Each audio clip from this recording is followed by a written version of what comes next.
In this video we are going to talk about the 5 very bizarre missing person cases part 5. So before starting this video, like this video and subscribe to Crime Maze YouTube channel for future updates. There's nothing quite like a good mystery, but there's also nothing quite like an unsolved mystery, and a missing persons case encapsulates these human emotions and curiosities at their most potent. The concept of not knowing captures our attention and makes us want to learn more. Reading these stories is one thing. As fascinating and intriguing as they may be to a third party, one can only imagine how the family and friends involved in these cases feel. A death is always tragic, but with it comes a sense of closure and certainty. Families of missing persons, on the other hand, are left with absurd unanswered questions and agonizing confusion, never truly knowing where they are or even if they are alive or dead. Here are 5 unusual missing person cases. Number 5. Mary Marshall Lands. Mary Denise Lands grew up in a close-knit Marshall, Michigan family. Anita Marshall told Dateline that her daughter Mary was a good person who grew up in the Midwest with a lot of friends. Anita and her husband, Mary's father, relocated to California in 2004.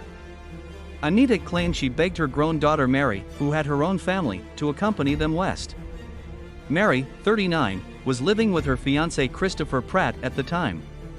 Pratt called Mary's family in California on March 14, 2004, looking for her. He said he last saw her 2 days prior, between 10 o'clock and 10:30 p.m. on Friday, March 12. Deputy Chief Scott McDonald of the Marshall Police Department has been the case's lead investigator since the beginning.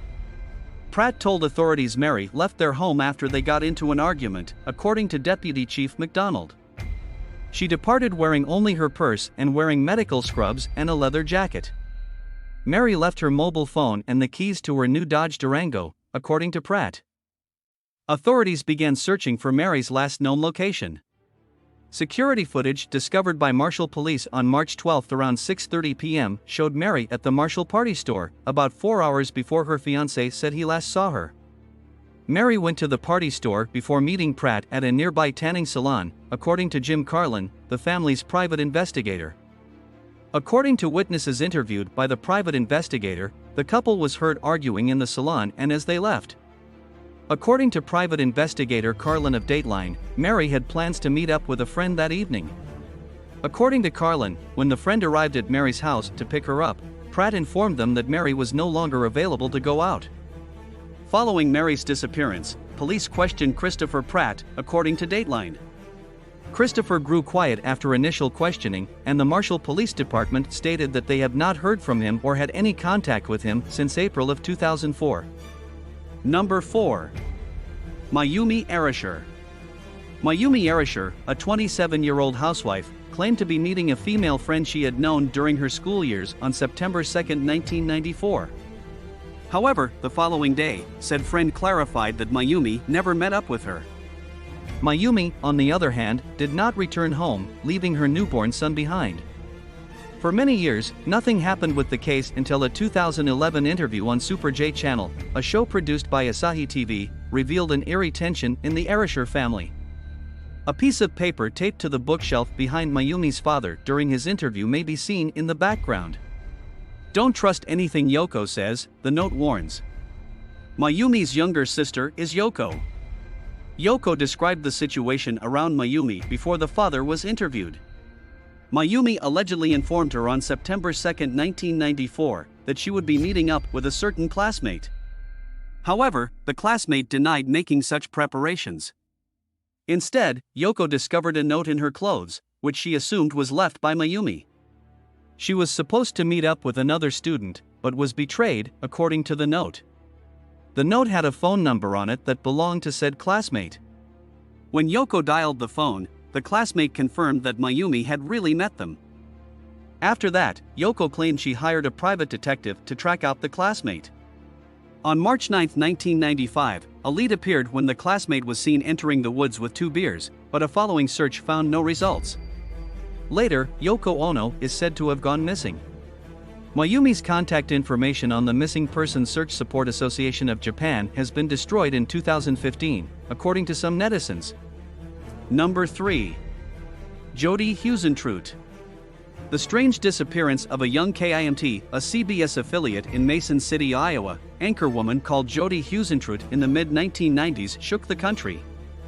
The 27-year-old had already made a name for herself in the local news scene, and she was an ardent golfer in her spare time.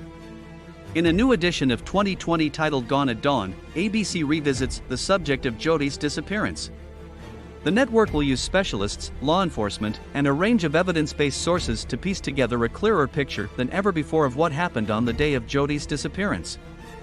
The ABC 2020 special, which will run on January 28, 2022, promises to delve deeper into the case's specifics than ever before, but here's what you need to know about how it all went down.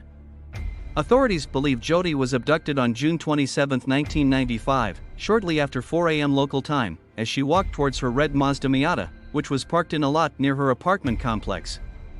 Around that time, neighbors reported hearing a woman scream, and Jody's possessions were strewn about the crime scene. Broken vehicle keys, red high heels, a blow dryer, a can of hairspray, and a pair of earrings were among the items found, according to the Twin Cities Pioneer Press. Investigators began investigating on the case in 1995, but were unable to develop sufficient leads to pursue any potential suspects. By 2001, Jody had been legally pronounced dead, and the matter had essentially died out. In 2015, however, all 100 members of the Iowa House of Representatives signed a motion urging that Mason City proclaim June 27, 2015, as Jody Huisentruit Day. Number 2. Jacob Wetterling. Jacob Wetterling, 11, went missing one autumn night in 1989 while riding his bike home with his brother and a friend. They were driving through their neighborhood, which was familiar territory for them. Jacob's father allowed him to go to the video store because he believed there was safety in numbers. What happened to Jacob was and continues to be an extremely rare occurrence. It's also every parent's biggest nightmare, a never-ending nightmare of hoping a single decision could be undone. Few parents had first-hand experience with strangers abducting their children, especially in small towns like St. Joseph, Minnesota. Family members abduct the majority of children who go missing. Because it is so uncommon, law enforcement in the 1980s frequently presumed the child had made the decision to go, particularly in the case of older adolescents and teens. Abductions were significantly less prevalent than runaways. Jacob's two buddies witnessed him being kidnapped, so the cops knew he didn't choose to run away. Wetterling and his brother Trevor were hanging out with their friend Aaron, who was also 11, on October 22, 1989, while their parents were at a dinner party. It was a typical autumn day, breezy but pleasant. The wind had slowed down by 9 p.m., and the temperature had dropped to 50 degrees. Jacob asked his mother for permission to rent a video for the boys. She declined because it was after dark. He decided to try again and asked his father, explaining that the three of them would be wearing reflective gear and carrying flashlights. Wetterling obtained his father's approval, and the three lads rode to the convenience shop, where they rented a DVD and returned. Because there were no streetlights along the route, they used flashlights. A man appeared out of nowhere and surprised them. He urged the lads to toss their bikes in a nearby ditch while wearing a dark mask and holding a revolver. Two boys were the only witnesses to the crime. Nobody was seen in the neighborhood. Tire tracks were discovered, and investigators assumed the suspect had abducted Jacob in his vehicle. The sheriff declared on October 25, 1989, that law enforcement was convinced Jacob had been kidnapped by a sex offender, but that the perpetrator had fled the region and that his victim was most likely dead. Number 1. Dennis Martin. Dennis vanished while on a camping vacation in the Great Smoky Mountains with two other kids. Two of the boys walked one way while Dennis went the other while sneaking up to startle the parents. Dennis was never seen again after the two boys who were together leaped out. In this situation, there are several unusual elements, such as the scruffy man. Hiking with his kid, a man and his son thought they saw a bear, but when the father focused on what they were seeing, he saw a man with something over his shoulder trying to conceal in the brush. It should be mentioned that Dennis was claimed to have had a mental illness of some sort, but this is still an unusual example. What do you think about this video? Do let us know down in the comments section below.